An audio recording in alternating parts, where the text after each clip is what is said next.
നമുക്കിപ്പോൾ നമ്മുടെ ജീവിതത്തിൽ നിങ്ങളോട് ആരെങ്കിലും നിങ്ങൾക്ക് എന്നാ ഈശോ തന്നേന്ന് ചോദിച്ചാൽ, ഒരു അക്രൈസ്തവൻ ചോദിക്കുകയാണ്, ഒരു അവിശ്വാസി ചോദിക്കുകയാണ്, ഒരു നിരീശ്വരവാദി ചോദിക്കുകയാണ്, പള്ളി പോകാത്ത ഒരാൾ, ക്രിസ്ത്യാനി എന്ന് നാമം മാത്രം ധരിച്ചിരിക്കുന്ന ഒരാൾ ചോദിക്കുക, നിങ്ങൾക്ക് ഈശോയെ കൂട്ടുപിടിച്ചിട്ട് എന്നാ കിട്ടി?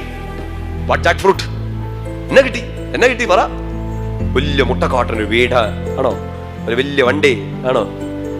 ചോദിച്ചാൽ ഈശോയെ മനസ്സിലാക്കിയ, വചനം മനസ്സിലാക്കിയ ഒരാൾക്ക്, ഒരൊന്നാന്തരം ക്രിസ്ത്യാനിക്ക് പറയാനുള്ള ഇത്രേ ഉള്ളൂ: എനിക്ക് കരുണ ലഭിച്ചു. ഞാൻ ഈശോയെ സുവിശേഷം പ്രഘോഷിച്ചുകൊണ്ട്, ഞാൻ വചനം വിശ്വസിച്ചുകൊണ്ട്, ഞാനൊരു കുടുംബജീവിതം ഈശോയിൽ ആശ്രയിച്ച് നടന്നുകൊണ്ട്, ഞാൻ നന്മ ചെയ്ത് ജീവിച്ചുകൊണ്ട്, ഞാനൊരു ക്രിസ്ത്യാനിയായിട്ട് ജീവിച്ചുകൊണ്ട്, ഞാൻ വചനം പിടിച്ചതുകൊണ്ട്, ഞാൻ കുർബാന സ്വീകരിച്ചുകൊണ്ട് എനിക്ക് എന്ത് കിട്ടിയെന്ന് ചോദിച്ചാൽ, എനിക്ക് കരുണ കിട്ടി, എനിക്ക് കരുണ ലഭിച്ചു. പറഞ്ഞേ ഹല്ലേലൂയ. അടുത്ത വാക്യം നമ്മൾ ഒരുമിച്ച് വായിക്കുകയാണ്. 14-ാം വാക്യം.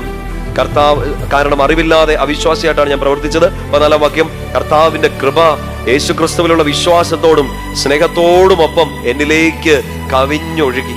ആ കരുണ എങ്ങനെ ഒഴുകിയെന്ന് നോക്കിയാൽ മറ്റൊരു വാക്ക് ഉപയോഗിക്കുകയാണ്: കൃപ. അവിടുത്തെ കൃപ, കരുണ ലഭിച്ചത് കുമ്പസാരക്കൂട്ടിൽ വെച്ചൊരു കരുണ ലഭിക്കുകയാണ്. നീ ചെയ്തതെല്ലാം ഞാൻ മറന്നു കളയാണെന്ന് പറഞ്ഞ് ഈശോ കരുണ ചൊരിയാണ്. ഒപ്പം തന്നെ ഇനി മുമ്പോട്ട് വിശുദ്ധിയിൽ ജീവിക്കാൻ ഒരു കൃപയും കൂടെ തരികയാണ്. കുമ്പസാരക്കൂട്ടിൽ വെച്ച് നിങ്ങൾക്ക് കരുണ മാത്രമല്ല കിട്ടുന്നത്, എന്നാ കിട്ടുന്നത്? കൃപ.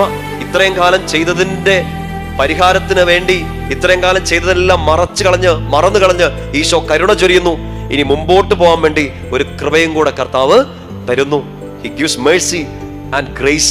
നിന്റെ കഴിഞ്ഞ കാലത്തെ നോക്കി ഈശോ നിനക്കൊരു മേഴ്സി, ഒരു കരുണ തരുന്നു. നിന്റെ മുന്നോട്ടുള്ള ജീവിതത്തിന് വേണ്ടി കർത്താവ് ഗ്രേസ്, കൃപ തരുന്നു. പറഞ്ഞേ ഹല്ലേലൂയ.